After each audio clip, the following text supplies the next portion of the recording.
গুলিও আপনাকে বিশ্বাস করতে হবে এবং মানতে হবে। মুহাম্মদ সাল্লাল্লাহু আলাইহি ওয়াসাল্লাম তিনি হলেন সর্বশেষ রাসূল। সর্বশেষ রাসূল হিসাবে মুহাম্মদ সাল্লাল্লাহু আলাইহি ওয়াসাল্লামকে মানুষের মাঝে আমরা সবচেয়ে বেশি কি করব? ভালোবাসবো। কিন্তু কখনো আবার তাকে সম্মান দিতে গিয়ে আল্লাহর সমপর্যায়ে কখনো নিয়ে যেতে পারবো না।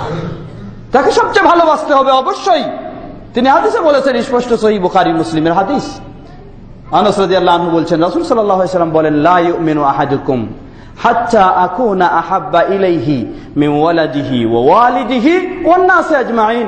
তোমাদের মাঝে কেউ কখনো পূর্ণ ঈমানদার হতে পারে না যতক্ষণ না আমি তার কাছে তার কলিজার টুকরা শিশু সন্তানের চেয়ে এবং তার শ্রদ্ধার পাত্র তার বাবা মার চেয়ে এবং পৃথিবীর সমগ্র মানুষের চেয়ে তার কাছে যতক্ষণ আমি সর্বপ্রিয় না হতে পারি ততক্ষণ পর্যন্ত সেই ঈমানদার হতে পারে।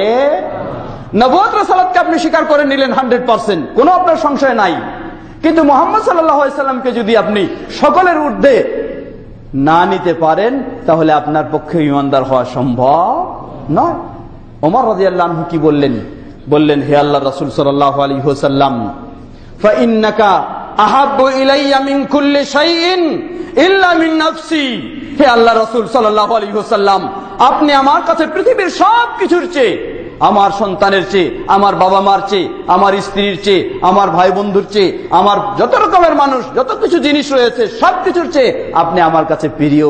ইল্লা মিন নাফসি, কিন্তু আমার নিজের নফসের চেয়ে না, নিজের নফসের চেয়ে না, কিন্তু সবকিছুর চেয়ে প্রিয়। আল্লাহ রাসূল সাল্লাল্লাহু আলাইহি ওয়াসাল্লাম ওমর রাদিয়াল্লাহু আনহুকে বললেন, লা লা লা, তুমি এখনো ঈমানদার হতে পারোনি। সাথে সাথে ওমর রাদিয়াল্লাহু আনহু স্বীকৃতি দিলেন, বললেন, ওয়াল্লাহি, আল্লাহর কসম করে বলছি, ইন্নাকা আহাব্বু ইলাইয়া মিন কুল্লি শাইইন হাত্তা মিন নাফসি। আমি ঘোষণা দিচ্ছি আপনি আমার কাছে পৃথিবীর সবকিছুর চেয়ে প্রিয়, এমনকি আপনি আমার নফসের চেয়েও আমার কাছে অধিক প্রিয়। রাসূল সাল্লাল্লাহু আলাইহি ওয়াসাল্লাম বললেন, আল আন ইয়া ওমর, হে ওমর, এখন তুমি মুমিন হয়েছো, এখন তুমি মুমিন হয়েছো, এর আগে মুমিন হতে পারোনি। আল্লাহ। সুতরাং রাসূল সাল্লাল্লাহু আলাইহি ওয়াসাল্লামের নবুয়ত রাসালাতকে আপনি সব দিক দিয়ে স্বীকার করে নিয়েছেন, কিন্তু রাসূল সাল্লাল্লাহু আলাইহি ওয়াসাল্লামকে যদি নিজের পীর সাহেবের চেয়ে বেশি ভালোবাসতে না পারেন তাহলে আপনি মুমিন না, 100% নিশ্চিত হন। রাসূল সাল্লাল্লাহু আলাইহি ওয়াসাল্লামকে আপনি সবকিছু মেনে নিলেন, কিন্তু নিজের স্ত্রীর উপরে যদি প্রাধান্য দিতে না পারেন তাহলে আপনি মুমিন না। হয়তো বলবেন যে নিজের স্ত্রীর ঊর্ধ্বে প্রাধান্য দেওয়া এটা আবার কি বিষয়? তা তো সবসময় এটা তো তুলনায় হয় না। হয় তুলনা, আপনার স্ত্রী আপনাকে কঠিনভাবে শাসন করছে যে তুমি যদি এই করো তাহলে করতে পারবা না, মানে দাঁড়িয়ে রাখতে পারবে না, দাঁড়িয়ে রাখতে পারবে না তুমি। আপনি স্ত্রীর ভয়ে স্ত্রীকে প্রাধান্য দিতে গিয়ে, স্ত্রীকে ভালোবাসতে গিয়ে, স্ত্রীকে ঠিক রাখতে গিয়ে রাসূল সাল্লাল্লাহু আলাইহি ওয়াসাল্লামের অনুসরণকে বর্জন করলেন। জেনে নিন আপনি স্ত্রীর ঊর্ধ্বে রাসূল সাল্লাল্লাহু আলাইহি ওয়াসাল্লামকে প্রাধান্য দিতে পারেননি, প্রাধান্য দিতে পারেননি। তো ঠিক একইভাবে আপনি কোনো ব্যক্তিকে, অন্য কোনো গোষ্ঠীকে, কোনো নেতাকে বলেন, কোনো নেত্রীকে বলেন, আর যাকেই বলেন, সকলের সব নির্দেশগুলি বহু দূরে, সর্বপ্রথম আপনার সামনে হবে মুহাম্মদ সাল্লাল্লাহু আলাইহি ওয়াসাল্লামের আদেশ ও নিষেধগুলি। এটাকেই যখন আপনি সবকিছুর ঊর্ধ্বে প্রাধান্য দিতে পেরেছেন, এটাই হলো প্রমাণ সবকিছুর চেয়ে আপনি মুহাম্মদ সাল্লাল্লাহু আলাইহি ওয়াসাল্লামকে ভালোবেসেছেন।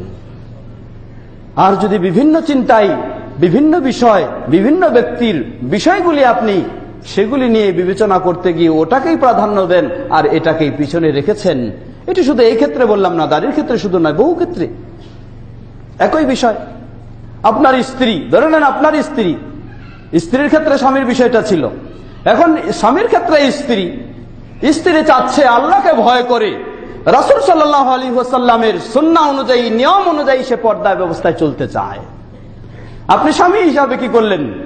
এটাকে খুব একটা গুরুত্ব দিচ্ছেন না, পছন্দ করছেন না। আপনি মনে করছেন যে না, কেমন হয়, আমার কিছু বন্ধু বান্ধবরা আছে, তারাও আসবে, তুমি তাদের সাথে একটু হাসি মুখে দেখা সাক্ষাৎ করবা, কথা বলবা, এটাই আপনি চাচ্ছেন। আর আপনার স্ত্রী চাচ্ছে যে না, আমি রাসূল সাল্লাল্লাহু আলাইহি ওয়াসাল্লাম যে পর্দার বিধান দিয়েছেন সেই আলোকে আমি পর্দার সাথে চলবো, আপনি যদি এটিকে মেনে নিতে না পারেন তাহলে জেনে নিন আপনি রাসূল সাল্লাল্লাহু আলাইহি ওয়াসাল্লামকে আপনার বন্ধু বান্ধবের ঊর্ধ্বেও প্রাধান্য দিতে পারেননি। যতই আপনি বলেন, যতই আপনি দাবি করেন, সালাতের সময় এসে আপনি হয়তো চিন্তা করতেছেন কিভাবে আল্লাহ রাসূল সাল্লাল্লাহু আলাইহি ওয়াসাল্লাম হাত বেঁধেছেন, সেভাবেই বাঁধার চেষ্টা করছেন, কিভাবে সিজদা দিয়েছেন, রুকু করেছেন, সেটাই চেষ্টা করতেছেন, কিন্তু আপনার স্ত্রীর ক্ষেত্রে রাসূল সাল্লাল্লাহু আলাইহি ওয়াসাল্লামের দ্বীনকে আপনি প্রাধান্য দিতে পারলেন না। তাহলে জেনে নিন হয়তো আপনি সালাতের ক্ষেত্রে ভালো করেছেন, কিন্তু সেই ক্ষেত্রে আপনি রাসূল সাল্লাল্লাহু আলাইহি ওয়াসাল্লামকে মেনে নিতে পারেননি।